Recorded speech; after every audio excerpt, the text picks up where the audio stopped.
علی کے چہرے کو دیکھنا عبادت ہے۔ اس کی بنیادی وجہ کیا ہے؟ اس پر میں ایک دو حدیثیں عرض کر دیتا ہوں۔ پہلے ایک ترک سے یہ حضرت عبداللہ رضی اللہ تعالیٰ عنہ سے روایت ہے، سرکار نے فرمایا النظر الی وجہ علی عبادت، کہ جو حضرت علی کو تکتا رہے وہ عبادت کرا۔ عبادت سمجھ رہے ہیں نا آپ، عبادت کسے کہتے ہیں؟ دیکھو علی کو، عبادت کس کی ہوتی ہے؟ اللہ تعالیٰ کی ہوتی ہے۔ دیکھ کس کو رہے ہیں؟ مولا علی کو۔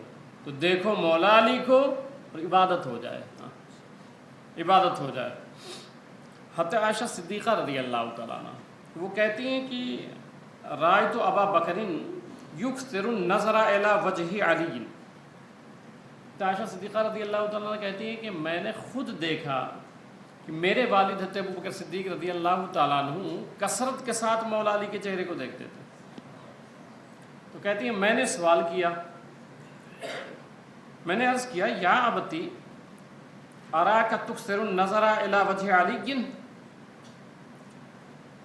اے میرے والد گرامی میں دیکھتی ہوں کہ جب بھی مجلس ہوتی ہے اس میں مولا علی اگر بیٹھے ہوئے ہیں تو آپ ہمیشہ انہی کو تکتے رہتے ہیں، اس کی وجہ کیا ہے؟ فقال یا بنیہ، تو آپ نے فرمایا میری بیٹی سمعت رسول اللہ صلی اللہ علیہ وسلم، یہ حضرت ابوبکر صدیق روایت بیان کر رہے ہیں، کہتے ہیں میں نے ان کانوں سے حضور صلی اللہ علیہ وسلم کو فرماتے ہوئے سنا النظر الی وجہ علی عبادت، جو حضرت علی کو دیکھتا رہے مجلس میں بھی بیٹھا رہے تو عبادت کر رہا ہے، یعنی بیٹھ کر کے صرف چہرہ تکے وہ عبادت ہو رہی ہے، عبادت ہو رہی ہے۔ اب ایک مسئلہ یہاں اور اس کی وضاحت کر دوں کہ کوئی نابینا ہو یا حضرت علی کا چہرہ نہ دیکھ سکے رضی اللہ تعالیٰ، یا ہم لوگ ہیں تو حضرت علی کا ہم چہرہ کہاں دیکھ پائے؟ وہ اس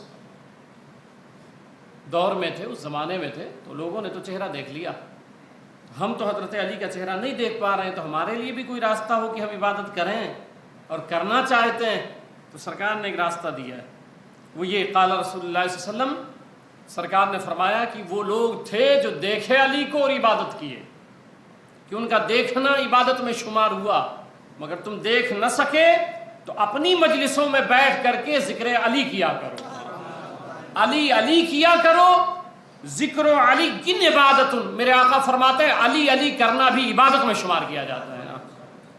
بھی ہمارے یہاں ایک مسئلہ ہے کہ جو علی علی کرے تو بھائی فلاں ہو گیا، نہیں نہیں، علی علی کریں آپ، یہ سنیت ہے، یہ سنیت ہے نا، اور فخر سے بولا کریں ہم علی والے ہیں، کیونکہ یہ تو علی کی محبت ایمان کی پہچان ہے، جس کے اندر علی کی محبت نہیں ہے وہ مومن ہو گیا، نہیں نہیں، علی علی کریں آپ، یہ سنیت ہے، یہ سنیت ہے نا، اور فخر سے بولا کریں ہم علی والے ہیں، کیونکہ یہ تو علی کی محبت ایمان کی پہچان ہے، جس کے اندر علی کی محبت نہیں ہے وہ مومن ہوگا، وہ مومن ہو ہی نہیں سکتا، منافق ہوگا۔ میرے آقا صلی اللہ علیہ وسلم کے صحابہ فرماتے ہیں، سرکار نے فرمایا، تو ام سلمہ روایت کرتے ہیں کہ سرکار نے فرمایا یقول لا یحب علی منافق ولا یبغضہ مومن، کہ میرے آقا صلی اللہ علیہ وسلم فرماتے ہیں کہ کوئی منافق جو ہے نا وہ علی سے پیار نہیں کر سکتا ہے، علی سے محبت کوئی منافق نہیں کر سکتا ہے، بھئی علی علی ہے نا، علی حضور کی چاہت ہے، حضرت علی حضور صلی اللہ علیہ وسلم کی محبت ہے۔ میں آپ کو ایک روایت سناتا ہوں، ام عطیہ روایت کرتی ہیں کہ حضور صلی اللہ علیہ وسلم نے ایک لشکر بھیجا، اور جب لشکر بھیجا تو اس لشکر میں مولا علی خود شامل تھے، تو ام عطیہ بیان کرتی ہیں کہ سمعت النبی صلی اللہ علیہ وسلم وهو رافع یدیہ، تو وہ لشکر بھیج رہے تھے اور مولا علی اس لشکر میں موجود تھے، اور سرکار نے ہاتھ اٹھایا اور دعا مانگی، اللہم لا تمتنی حتی ترینی علیا، رواہ ترمذی کی روایت ہے، میرے آقا نے ہاتھ اٹھا کے دعا مانگی، یا اللہ مجھے اس وقت تک موت نہ دینا، یہ میرے آقا دعا مانگ رہے ہیں، یا اللہ اس وقت تک مجھے موت نہ آئے جب تک علی واپس نہ آ جائے اور میں اس کے چہرے کا دیدار نہ کر لوں۔ میرے آقا صلی اللہ علیہ وسلم کہتے ہیں مجھے موت نہ آئے جب تک علی لشکر جا رہا ہے واپس آ جائیں، پھر ان کے چہرے کا میں دیدار نہ کر لوں، ٹھیک ہے۔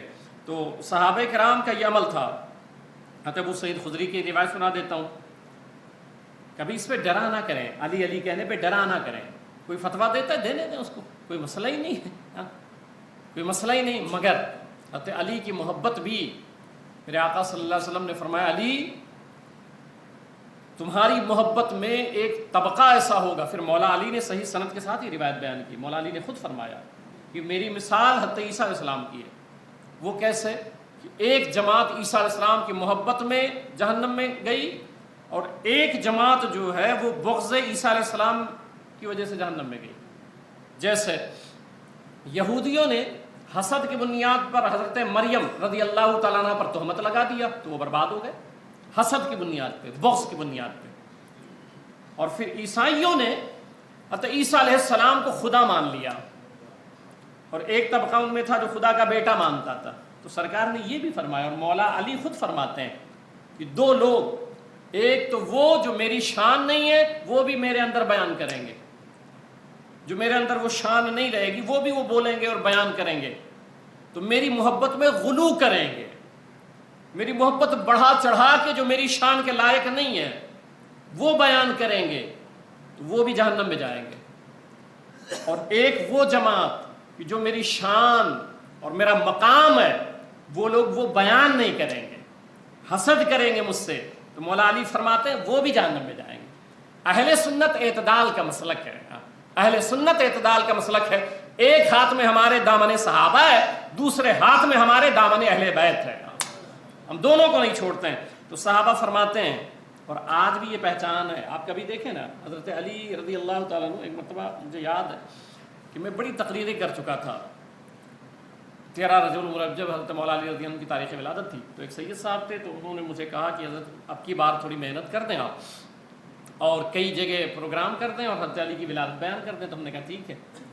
اس سال جب میں حضرت علی کی ولادت بیان کرنے لگ گیا تو کئی مجھے فون آئے, وہ کہنے لگے کہ مولانا صاحب آپ کا نظریہ تو ٹھیک ہے نا, یہ ہوتا ہے کہ آپ کا نظریہ تو ٹھیک ہے. تو میں نے ان سے کہا تھا کہ اگر میں سنی نہیں ہوں, تمہاری خاندان میں کوئی سنی پیدا ہی نہیں ہوا ہے, اگر میں سنی نہیں ہوں تو حالات یہ ہوتے ہیں, تنگ نظری پھر یہ ہو جاتی ہے. یعنی ہم اعتدال نہیں لے کے چل پاتے ہیں. کوئی اگر بیان کر رہا ہے تو پھر وہ فلاں ہو گیا. تو اس لیے اہل سنت اعتدال کا مسئلہ. صحابہ کرام فرماتے ہیں اس وقت جو ہے نا, جو دور تھا صحابہ کا, تو اس میں نماز کی بنیاد پہ نہیں پہچانتے تھے کہ یہ مومن ہے, یہ روزے کی بنیاد پہ جو آج پہچان بنائی گئی ہے یار نماز ہے نا تو پھر یہ ہے مومن ہے. نہیں, صحابہ سے پوچھیں. صحابہ کرام فرماتے ہیں اور ترمذی کی روایت ہے کہ حضرت ابو سعید خدری قال ان كنا لنعرف المنافقین نحن معشر الانصار ببغضهم علی بن ابی طالب. کہتے ہیں کہ ہم جب منافق اور مومن کی پہچان کرتے تھے, حضرت انس کی بھی روایت ہے وہ, کہ ہمیں جب فرق کرنا رہتا تھا کہ مومن کون ہے منافق کون ہے, تو نماز تو منافق بھی پڑھتے تھے, ساتھ میں رہتے تھے, مسجدوں میں جاتے تھے, وہ بھی جو ہے وہ حضور صلی اللہ علیہ وسلم کے پیچھے نمازیں پڑھتے تھے, داڑھیاں تھی, ٹوپیاں تھی, سارا سب کچھ تھا, جبہ کبا تھا. تو کہتے ہیں مگر ہمیں جب پہچاننا ہوتا تھا کہ ان نمازیوں میں مومن کون ہے اور منافق کون ہے, تو کہتے تھے کہ ہم ذکر علی کرتے تھے, حضرت علی کا تذکرہ کرتے تھے. آپ گھبرایا نہ کریں, آپ بول سکتے ہیں ہاں علی کا تذکرہ ہو رہا ہے. تو کہتے ہیں کہ ہم حضرت علی کا تذکرہ کرتے تھے تو دیکھتے تھے کہ ذکر علی سن کے جن کا چہرہ کھل جاتا تھا وہ مومن ہوتا تھا, اور جس کے چہرے پہ کلفت اور رنج اور ملال آ جاتا تھا تو ہم سمجھ جاتے تھے یہ اپنا بندہ نہیں, اگرچہ داڑھی بڑی ہے, اگرچہ ٹوپی اور جبہ لگائے ہوئے ہے نا, پھر یہ اپنا بندہ نہیں ہے. یہ آج کا بھی دور ہے کہ علی کے تذکرے کیا کرے اور چہرے دیکھا کرے کہ ذکر علی سن کے, کیونکہ میرے آقا صلی اللہ علیہ وسلم فرماتے ہیں کہ علی کا ذکر کرنا بھی عبادت ہے, علی کو تکنا بھی عبادت ہے. تکنا اس لیے عبادت ہے, اس کی وجہ سمجھا دیتا ہوں کہ جب حضرت علی رضی اللہ تعالیٰ عنہ کی ولادت ہوئی تھی, جب آپ کی ولادت ہوئی تو آپ آنکھ نہیں کھول رہے تھے, وہ نقطہ سمجھا رہا ہوں, آپ نے آنکھ نہیں کھولا. فاطمہ بنت اسد رضی اللہ تعالیٰ عنہ جو سرکار کی چچی ہیں حضور صلی اللہ علیہ وسلم کی, ٹھیک ہے, فاطمہ بنت اسد, یہ وہ خوش نصیب ہیں کہ میرے آقا تاجدار کائنات صلی اللہ علیہ وسلم حضرت علی کی والدہ کی قبر میں لیٹے تھے. قبر کھودی گئی جب آپ کا وصال ہوا, اور پھر قبر شریف میں تشریف لے گئے میرے آقا صلی اللہ علیہ وسلم. جس کے جنازے میں چلے جائیں وہ بخش دیا جائے, جس کے جنازے میں چلے جائیں بخش دیا جائے. اور یہاں جنازے میں گئی نہیں, قبر شریف میں لیٹ گئے تھے اور لیٹ کر کے اندر دعا مانگی تھی, اے اللہ تعالیٰ تجھے واسطہ ہے کل انبیاء کرام کا اور مجھ محمد عربی صلی اللہ علیہ وسلم کا واسطہ, مولا یہ میری چچی ہے, ان کے لیے قبر کو وسیع فرما دے. اب یہ جو حدیث میں نے بیان کی نا، یہ وسیلے والی حدیث ہے کہ سرکار خود دعا مانگ رہے ہیں تمام انبیاء کرام کے وسیلے سے، اور خود اپنا وسیلہ پیش کر رہے ہیں۔ اور اس حدیث کے تعلق سے میں اتنا عرض کر دوں، زیادہ جرح نہیں کرنا چاہتا، اس حدیث کو آج تک کسی محدث نے رد نہیں فرمایا ہے، سب نے نقل فرمایا ہے۔ تو یہ وہ خوش نصیب ہے حضرت علی رضی اللہ تعالی عنہ کی والدہ کہ سرکار ان کی قبر شریف میں، تو ان کو درد ذہ شروع ہوا۔ درد ذہ جب ہوا تو حضرت عباس رضی اللہ تعالیٰ عنہ کہتے ہیں کہ یہ طواف کر رہی تھی، اور جب درد ذہ ہوا تو درد ذہ جب پیدائش کے وقت جو درد ہوتا ہے اس کو درد ذہ کہتے ہیں۔ تو جب شدت اختیار کیا تو پھر دعا مانگی کہ اللہ تعالیٰ ایسے موقع پہ درد ذہ ہو گیا ہے، مولا علی پیٹ میں، تو خانہ کعبہ کی جو دیوار تھی وہ پھٹ گئی۔ یہ نشان بہت سالوں تک تھا، یہ بعد میں بدماشوں نے ختم کر دیا اس کو مٹا دیا نشان، ورنہ یہ نشان تھا وہاں پہ کہ وہ دیوار پھٹ گئی۔ اچھا نشان مٹائے تو، مگر پھر اللہ اللہ ہے، رب رب ہے۔ اس نے کہا کتنا مٹاؤ گے، میں حضرت علی کی ولادت ہی کعبہ کے اندر کروا دیتا ہوں۔ مٹاؤ گے کیسے؟ تاکہ جو حاجی حج کرنے آئے گا وہ کہے گا یہ وہی کعبہ ہے جس کے اندر مولا علی کی ولادت ہوئی تھی۔ مٹا تو پاؤ گے نہیں، کعبہ تو نہیں گرا سکتے ہو، نشانات مٹا سکتے ہو۔ اندر تشریف لے گئی اور حضرت مولا علی رضی اللہ تعالیٰ کی ولادت اندر ہوئی، دیوار پھٹ گئی تھی، 4 چکر ہو چکا تھا طواف کا، اس کے بعد اندر گئی تھی تو اندر ولادت ہوئی۔ جب ولادت ہوئی نا، بہت سے لوگوں نے کتابوں میں بھی لکھا، کن ذہن اور اندھے لوگ کیونکہ آنکھ والا تیرے جو بن کا تماشا دیکھے، دیدہ کور کو کیا آئے نظر کیا دیکھے۔ تو کچھ لوگوں نے یہ لکھ دیا کہ بھئی وہ جچہ خانہ تھا کیا کعبہ، وہاں مولا علی کی ولادت ہو رہی ہے۔ تو میں نے اس وقت بھی تقریر میں کہا تھا کہ مولا علی کی ولادت اگر کعبہ میں ہو تو تمہیں اعتراض ہے؟ اس پر میں 25 سے زائد حوالے دے سکتا ہوں ابھی کھڑے اللہ کی توفیق سے، سرکار کے نالین کے صدقے، مگر وقت بچانے کے لیے میں عرض کر رہا ہوں۔ اس وقت میں نے کہا تھا لوگوں سے کہ تم کہتے ہو تو مولا علی کی ولادت کعبہ میں ہوئی، تو کیا ایسا ہے؟ تو میں نے کہا یار ابلیس مردود شیطان ہے نا، ابلیس مردود اور شیطان ہے، تو میں نے کہا ابلیس اور مردود اور شیطان وہ جنت میں رہ سکتا ہے، تو مولا علی کی ولادت کعبہ میں کیوں نہیں ہو سکتی ہے؟ وہاں اعتراض نہیں ہے کہ ابلیس جنت میں کیسے گیا، یہ تم بھی مانتے ہو۔ تو ابلیس جنت میں رہ سکتا ہے، مولا علی کی ولادت کعبہ میں نہیں ہو سکتی ہے۔ مولا علی جب پیدا ہوئے، فاطمہ بنت اسد نے گود میں لیا، آنکھیں بند ہیں۔ حضرت عباس رضی اللہ تعالیٰ عنہ نے گود میں لیا، آنکھیں بند ہیں۔ میرے آقا صلی اللہ علیہ وسلم تشریف لائے، آنے کے بعد جیسے سرکار کے آگوش میں دیا گیا، میرے آقا علیہ السلام جیسے گود میں لیتے ہیں مولا علی آنکھیں کھول دیتے ہیں۔ اب یہ حدیث میں سمجھا رہا ہوں کہ کیوں علی کے چہرے کو دیکھنا عبادت ہے، کہ حضرت علی نے پہلے والدہ کا چہرہ نہیں دیکھا، پہلے اپنے چاچا کا اور کسی اور کا چہرہ نہیں دیکھا، آنکھیں بند کر لی تھی۔ اچھا ایک لطیف نکتہ عرض کرتا ہوں، وہ یہ کہ میرے آقا علیہ السلام تو دیکھ رہے ہیں مولا علی کا چہرہ ہے، حضرت علی ابھی پیدا ہوئے ہیں، چند ساتھ اور چند گھڑیاں ہوئی ہیں، ان کو یہ کیسے پتہ چلا کہ سرکار آ گئے ہیں؟ آنکھیں تو بند ہیں نا، پھر آنکھیں تو بند ہیں، تو ان کو کیسے پتہ چلا کہ سرکار آ گئے؟ ارے بھائی جس علی کے بچپن کا یہ حال ہو، جوانی کیسی رہی ہوگی؟ حضرت علی کی جوانی کیسی رہی ہوگی؟ میرے آقا تاجدار کائنات صلی اللہ علیہ وسلم ارشاد فرماتے ہیں، کچھ حدیثیں اس پر عرض کر دیتا ہوں علم کے تعلق سے۔ حضرت سعید بن مسیب کہتے ہیں کہ حضرت عمر بن خطاب رضی اللہ تعالیٰ عنہ دعا مانگا کرتے تھے کہ اللہ میں تیری پناہ مانگتا ہوں، اگر کوئی ایسا پیچیدہ مسئلہ آ جاتا تھا تو کہتے ہیں اللہ میں تیری پناہ مانگتا ہوں اس دن سے جس دن کوئی مسئلہ میرے سامنے آئے اور مولا علی موجود نہ ہو، اللہ اس دن سے میں پناہ مانگتا ہوں۔ اور پھر سعید بن مسیب رضی اللہ عنہ، سعد بن وقاص رضی اللہ عنہ، دیگر صحابہ، حضرت عبداللہ بن مسعود کہتے ہیں کہ مولا علی فرماتے ہیں قرآن کی آیتوں کے 2 معنی ہیں، ایک ہے ظاہر، ایک ہے باطن، ایک ہے ظاہر معنی، ایک ہے باطن معنی۔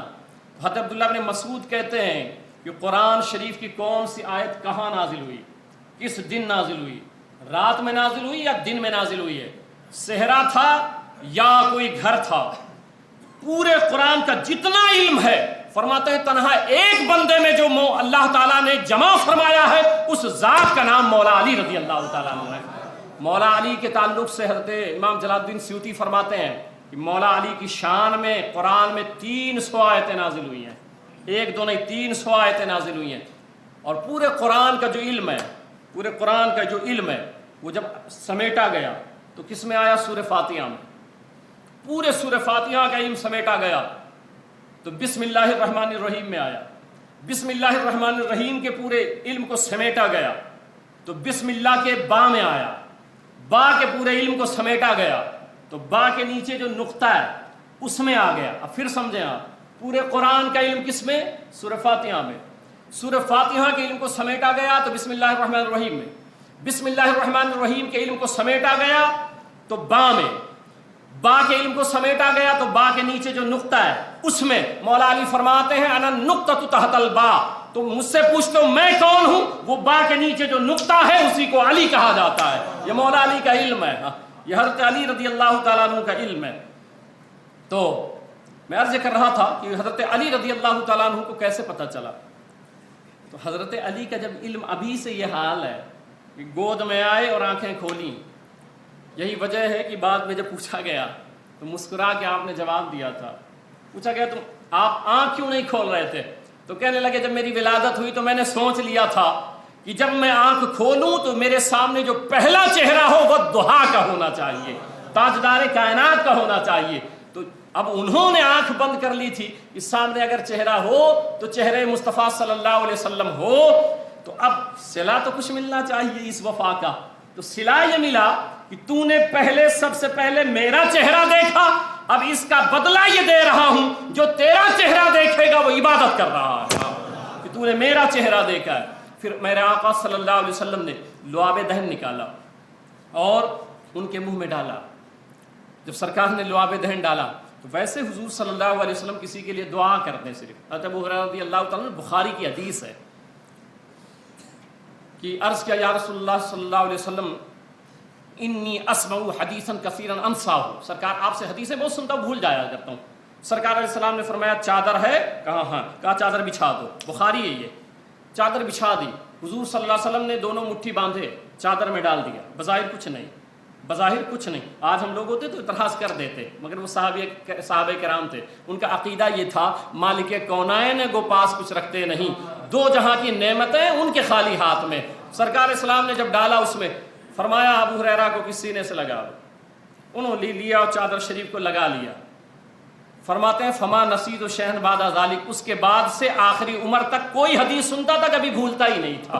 حضور صلی اللہ علیہ وسلم اس طرح تھا فرماتے تھے، یہاں تو لعاب دہن ڈال دیا، لعاب دہن ڈالا، سرکار نے اپنا ڈالا۔ لعاب دہن کی ایک حدیث مجھے یاد آئی، خندق کا معاملہ تھا اور خندق کھودا جا رہا تھا اور سرکار علیہ السلام جو ہے وہ بھوکے تھے، صحابہ کرام بھوکے تھے۔ تو حضرت جابر رضی اللہ تعالیٰ عنہ اپنی اہلیہ کے پاس آئے اور کہا کہ سرکار پر آج بھوک کے اثرات تھے تو چلو دعوت کر دیتے ہیں۔ تو اہلیہ نے کہا کہ کتنے لوگ ہیں؟ تو کہا کئی سو لوگ ہیں۔ تو کہا سب کو تو نہیں کھلا پائیں گے، ایک سا جو ہے، ایک سا جو بنتا ہے 4 کلو 94 گرام، تو ایک 4 کلو 4.25 کلو پکڑ لیں آپ کی 4.25 کلو جو ہے، اور ایک چھوٹی سی بکری ہے وہ بھی بچہ ہے، اتنا ہی ہے، اب اتنے لوگوں کو کیسے کھلائیں گے؟ اس لیے جائیے اور سرکار کے کان میں دعوت دیجیے کہ سرکار آپ آ جائیے، سرکار اسلام کو دعوت دے دیں۔ حضرت جابر رضی اللہ تعالیٰ گئے، کان کے قریب گئے، کچھ کتنا پیارا وہ وقت رہا ہوگا کہ حضور صلی اللہ علیہ وسلم کے کان کے قریب ہو گئے۔ عرض کی آقا گھر پہ دعوت ہے، اہلیہ نے کہا ہے گھر پہ تناول فرمائے کھانا۔ سرکار علیہ السلام نے فرمایا ٹھیک ہے۔ سرکار نے آواز دیا صحابہ کو، صحابہ تیار ہو جاؤ، جابر کے یہاں دعوت ہے رضی اللہ تعالیٰ۔ اب آپ سوچ میں پڑ گئے کہ اہلیہ نے تو مجھ سے سختی سے کہا تھا کہ سرکار کو بلا لیں، اتنا ہے نہیں، پھر یہ لوگ آئیں گے۔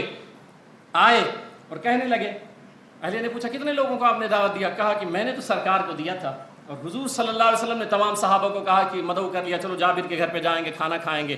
اہلیہ وہ دور تھا، وہ کہنے لگی ہم نے تو صرف حضور کو دعوت دیا ہے، حضور نے سب کو بلایا ہے، تو ہم حضور کا انتظام کرتے ہیں، حضور سب کا انتظام فرما دیں گے۔ میرے آقا تاجدار کائنات صلی اللہ علیہ وسلم لے آئے، تشریف لائے، کہا ہنڈیا اتارنا نہیں اور آٹا میرے سامنے گوندو۔ وہ گوندنے لگی، سرکار نے لعاب دہن نکالا، لعاب دہن نکالا، آٹے میں ڈالا، ہنڈیا میں ڈالا، اور پھر فرمایا 10 لوگ آتے جاؤ. 10 لوگ آتے رہے, کھاتے رہے, پورا لشکر کھا لیا. حضرت جابر کہتے ہیں کہ جتنا ہنڈیا میں پہلے موجود تھا ابھی بھی موجود ہے. یہ حضور صلی اللہ علیہ وسلم کا لعاب دین ہے. سرکار نے لعاب دین مولا علی کے منہ میں ڈالا. المختصر وہ بہت قیل و قال ہے, میں عرض کر دوں. پھر یہ مولا علی رضی اللہ تعالیٰ نے پوچھا کہ مولا علی, ایک نوجوان آیا, اس نے کہا کہ یہ بتائیے, اور ایک بات عرض کروں کہ پوری روئے زمین پر 2 شخصیتیں ایسی ہیں جنہوں نے کہا کہ سلونی اما شیتم, مجھ سے پوچھ لو جو پوچھنا چاہتے ہو. ایک تاجدار کائنات کی ذات ہے, ایک مولائے کائنات کی ذات ہے.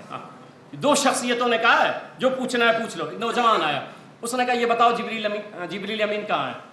حضرت جبریل علیہ السلام کہاں ہے؟ مولا علی نے دائیں دیکھا, بائیں دیکھا, آگے پیچھے دیکھا, فرمایا تم ہی ہو. فرمایا تم ہی ہو. کہنے لگے تم کو کیسے پتا چلا؟ کہنے لگے میں نے سب دیکھ لیا ہے. نیچے دیکھا تو تحت الثری نظر آیا, اوپر دیکھا تو عرش اعظم نظر آیا. یہ لعاب دہن کا کمال ہے سرکار کے. کہا میں نے سب دیکھ لیا ہے, جنت تک دیکھ لیا ہے, کہیں جبریل نظر نہیں آ رہے ہیں, تم ہی ہو. مسکرا پڑے, کہا ہاں جبریل امین میں ہی ہوں, جبریل امین میں ہوں. یہ مولا علی رضی اللہ تعالیٰ عنہ. بس آخری بات عرض کر دیتا ہوں, وہ یہ کہ آپ دیکھیں کہ حضور صلی اللہ علیہ وسلم مولا علی سے کس طرح پیار کرتے ہیں. پھر وہ دور آیا کہ حضرت علی کا تذکرہ تورات میں بھی تھا, یاد رکھیں. اب اس پر ہم 2 4 6 10 دن لگائیں نا تو پھر سمجھ میں آئے گا مولا علی کون ہے. اور پھر ہم لوگ ویسے بھی نہیں سمجھ سکتے مولا علی کو. ہاں بس اس لیے ہم تذکرہ کر رہے ہیں کہ ہمیں وہ اپنے غلاموں میں شامل فرما لیں. ہاں بس. وہ جنگ خیبر کا موقع ہے, آپ دیکھ لیجئے کہ حضور صلی اللہ علیہ وسلم ہے, حضرت سعد بن وقاص راوی ہیں, فرماتے ہیں کہ خیبر فتح نہیں ہو رہا تھا, ہم لوگ محاصرہ کیے ہوئے تھے. پھر آقا صلی اللہ علیہ وسلم نے فرمایا, لفظ پڑھتا ہوں بخاری کے, لَأُوتِيَنَّ الرَّایَةَ رَجُلًا يُحِبُّ اللَّهُ وَرَسُولُهُ وَيُحِبُّهُ اللَّهُ وَرَسُولُهُ. سرکار نے فرمایا کل ایک بندہ ایسا آئے گا جس کو میں جھنڈا دوں گا. اور پھر دیکھیں ضمانت کیا سرکار دے رہے ہیں, يُحِبُّ اللَّهُ وَرَسُولُهُ, کہ اللہ اس کے رسول اس سے محبت کرتے ہیں اور وہ اللہ اس کے رسول سے محبت کرتا ہے. یہ ضمانت دے رہے ہیں کہ اللہ اس کے رسول اس سے محبت کرتے ہیں جس کو میں دوں گا. تو صحابہ فرماتے ہیں, دارقطنی نے لکھا ہے کہ پوری رات صحابہ سو نہیں سکے, بھئی میری باری آ جائے. حضرت عمر بن خطاب رضی اللہ تعالیٰ عنہ پنجوں کے بل کھڑے ہو گئے تھے. جب صبح ہوئی نا, بلایا, آ جاؤ چلو جھنڈا دینے کا وقت آ گیا, کیونکہ سرکار نے کہا تھا اللہ اس کے رسول اس سے محبت کرتے ہیں, وہ اللہ اس کے رسول سے محبت کرتا ہے. تو تمام صحابہ اس طاق میں تھے مجھے مل جائے. سرکار اسلام نے نظریں دوڑائی, دیکھا علی نظر نہیں آئے. فرمایا این علی, علی کہاں چلے گئے؟ تو کسی نے کہا یا رسول اللہ صلی اللہ علیہ وسلم ان کو چشم آشوب ہے, آنکھ آئی ہوئی ہے, تکلیف ہے آنکھ میں. سرکار نے فرمایا بلایا جائے ان کو. مولا علی رضی اللہ تعالیٰ آتے ہیں. سرکار نے فرمایا کیا ہوا؟ کہا سرکار یہ آنکھ میں تکلیف ہے. میرے آقا صلی اللہ علیہ وسلم نے تھوک مبارک نکالا, لعاب نکالا, انگلی میں لگایا, آنکھ میں لگایا. مولا علی فرماتے پہلے سے زیادہ روشن ہو گئی. ہاں جس کے لعاب کا یہ عالم ہو, جس دن ہم لوگ دیکھیں گے دیدار کا عالم کیا ہوگا, حضور کا چہرہ کیسا ہوگا. اس لیے میں اکثر نوجوانوں سے بھی کہتا ہوں کہ آپ اپنی زندگی حضور کے لیے گزاریں, سرکار کے لیے گزاریں, ان کی محبت میں روئیں, ان کی محبت میں گڑ گڑایا کریں, اور دیوانہ وار ان کی محبت میں اپنی زندگی گزاریں. تو حضور صلی اللہ علیہ وسلم نے لگایا اور دے دیا, علم دے دیا, جھنڈا دے دیا, فرمایا جاؤ. حضرت مولا علی رضی اللہ تعالیٰ گئے اور ان کے مقابلے میں سب سے پہلے مرحب آ گیا. یہ بہت بڑا طاقتور آدمی تھا. 1000 لوگ, اگر وہ کہیں چمڑے پہ بیٹھ جاتا 1000 لوگ اس کو کھینچ نہیں پاتے تھے. اور ایک قول تاریخ میں آتا ہے 100 لوگ, کہ وہ جس چیز پہ بیٹھ جائے, چٹائی پہ یا کسی چیز پہ, تو اس کو کوئی کھسکا نہیں سکتا تھا. اور یہ بڑا بہادر تھا, لوگ اس سے بہت ڈرتے تھے. تو جب وہ سامنے آیا تو وہ بڑے فاخرانہ انداز میں شعر پڑھا. مولا علی رضی اللہ تعالیٰ کے سامنے اس نے اشعار پڑھے. وہ اشعار سناتا ہوں میں آپ کو. مرحب نے کہا, جب سامنے آیا تو مرحب نے کہا قد علمت خیبر انی مرحبا, پورا خیبر جانتا ہے کہ میں مرحب ہوں. میرے شہرے ہیں چاروں طرف, میری بہادری کے, میرے لڑنے کے انداز کے. شاک الصلاح بطن مجرب, وہ خود اپنی تعریف کرتا ہے اور کہتا ہے جو مسلح اور تجربہ کار بہادر ہے وہ میں ہوں مرحب, جس کے تعلق سے آپ نے بھی سنا ہوگا. اب مولا علی تھے, اگر کوئی تلوار لاتا تھا نا تو اس کا جواب مولا علی تلوار سے دیتے تھے. اگر کوئی پنجہ آزماتا تھا تو مولا علی پنجے سے جواب دیتے تھے.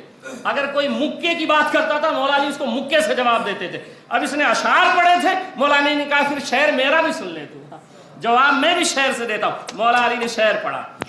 مولا علی نے کہا تو کہتا ہے قد علمت خیبر انی مرحبا, تو سن انا الذی سمتنی امی حیدرا, تجھے پتا نہیں میری ماں نے میرا نام حیدر رکھا ہے، حیدر رکھا۔ اور پھر آگے شعر پڑھتے ہیں، کلیس غابات کریہ المنظرہ، جو جنگل کے شیر کی طرح محیب ہے، تجھے نظر نہیں آتا ہے۔ اچھا یہ شعر کیوں پڑھا مولا علی نے؟ اس پر علماء نے لکھا ہے یہ شعر کیوں پڑھا، اس لیے کہ مرحب سویا تھا اسی رات میں، صبح جنگ تھی اور رات میں یہ سویا تھا مرحب اپنے بستر پہ، اس نے خواب دیکھا، خواب یہ دیکھا کہ میں جنگل میں جا رہا ہوں اور جھاڑ کے پیچھے سے ایک ببر شیر نکلا ہے اور آیا اور مجھے پکڑا اور پھاڑ ڈالا، پھاڑ کر کے ہوا میں پھینک دیا۔